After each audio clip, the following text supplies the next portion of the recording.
Ladies and gentlemen, as our symposium comes to a close, please help me welcome United States Strategic Command's Chief of Staff, Major General Greg Brady, to deliver the closing comments.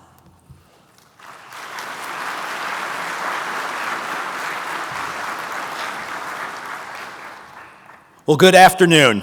Air Marshal Chipman, distinguished guests, partners, and colleagues, on behalf of General Cotton and the United States Strategic Command, thank you for making the 15th Annual Deterrence Symposium such an incredible success. I'd like to recognize the CHI Center staff for making this event run so smoothly. I would also like to give a shout out to the STRATCOM J5 team. Where are you guys at? All right, J5 team, for all of their efforts over the last year. And more so, I'd like to extend thanks to our protocol, the Commander's Action Group, Public Affairs, and Executive Comms. I know it gets more and more difficult as this forum grows exponentially year over year.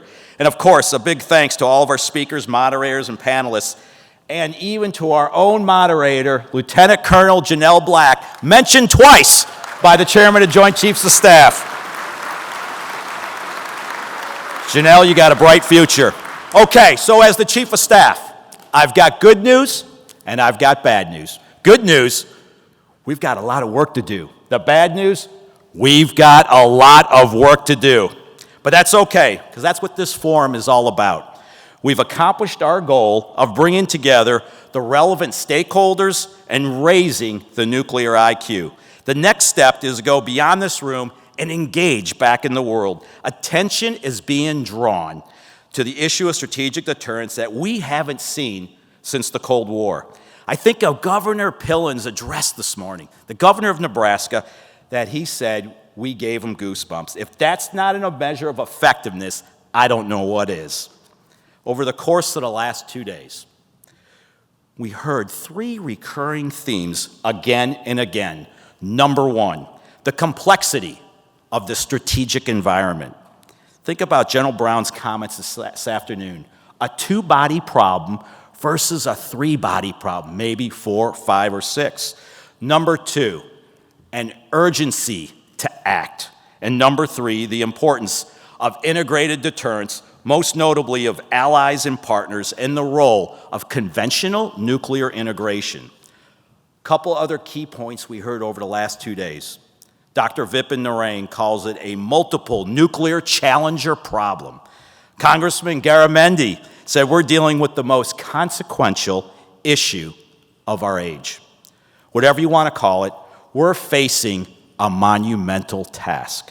The fact that the Strategic Posture Commission was bipartisan is evidence that everyone recognizes the rising threats. And that brings me to the other theme, and that is urgency. Again, the Strategic Posture Commission highlighted urgency some 40 times in their report. And of course, it came up again and again over the last 2 days. I think Commissioner Lisa Gordon-Haggerty put it bluntly and accurately. Studying and wishing are not strategies. It's time to move to the execution phase. Dr. Kim Budil of Lawrence Livermore National Laboratory noted how the 1980s were the last time we saw full-scale production of nuclear capabilities. We heard from RAND's Mr. Barry Pavel about the importance of new, creative, bold ideas and how we should not be going back to the same old toolkit again and again. And I urge you to think outside of the box, like Lawrence Livermore National Laboratory, using Legos for cybersecurity, research, and red teaming. Team, wait till I get home and I tell my children that I'm going to use their Legos for national security. In addition to capabilities, we must continue to grow the next generation of engineers, scientists, but also craftsmen, skilled laborers like welders and electricians. We're going to need everyone to be all in to be successful. Beyond the strategic environment and urgency, the last topic I wanted to highlight was integrated deterrence. And perhaps the most issue raised more than any other was the importance of our allies and partners. We heard a lot of questions today. What does integrated deterrence mean? We have formal definitions in the National Defense Strategy. I was inspired by one a couple years ago at this symposium by a keynote speaker, and I use it all the time. Helps me frame integrated deterrence. Remember this: no matter how bad you think your problem is, we're going to make it 10 times worse. General Cotton considers allies and partners to be an asymmetric advantage, and I heard people reinforcing that sentiment. We also heard from Rose Gottmuller, the Strategic Posture Commission, is describing our allies as our centers of gravity.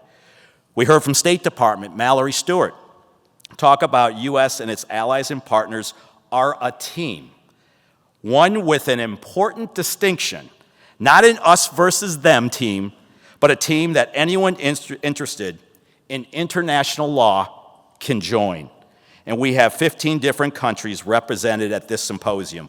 We heard from Air Vice Marshal Denny from Australia, Mr. Pitt Rashid from the UK this morning about the importance of extended deterrence and, of course, assurance.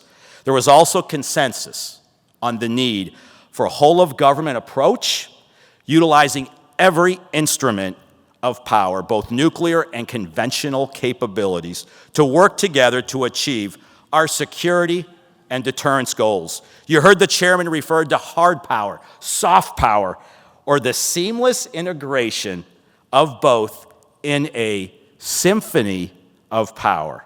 General Brown stressed the importance of nuclear and conventional power working in unison.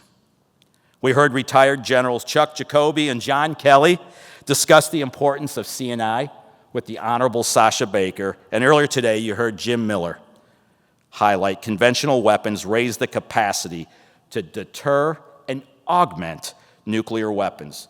Ms. Rebecca Heinrichs stated that U.S. cannot afford not to act, especially on the conventional aspects of our capabilities, or we will find ourselves relying almost solely on nuclear weapons. I'll close by reiterating our request from General Cotton's opening comments yesterday. He implored everyone to expose others to what we're calling the nuclear IQ. It is incumbent upon all of us to continue these discussions. The people in this room are truly the experts. We have to continue to educate and get the word out.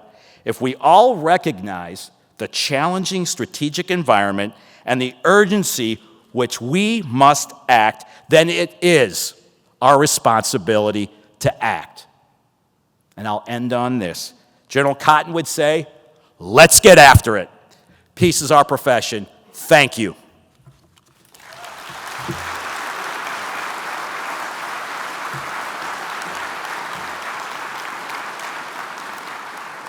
Thank you, Major General Brady. Ladies and gentlemen, this concludes the 15th Annual United States Strategic Command Deterrence Symposium. For those of you joining us for Experience Day tomorrow, we have some excellent events lined up at Offutt Air Force Base, including great static displays of our bombers and our command and control aircraft.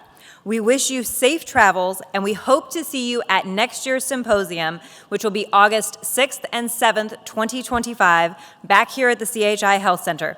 Have a great evening.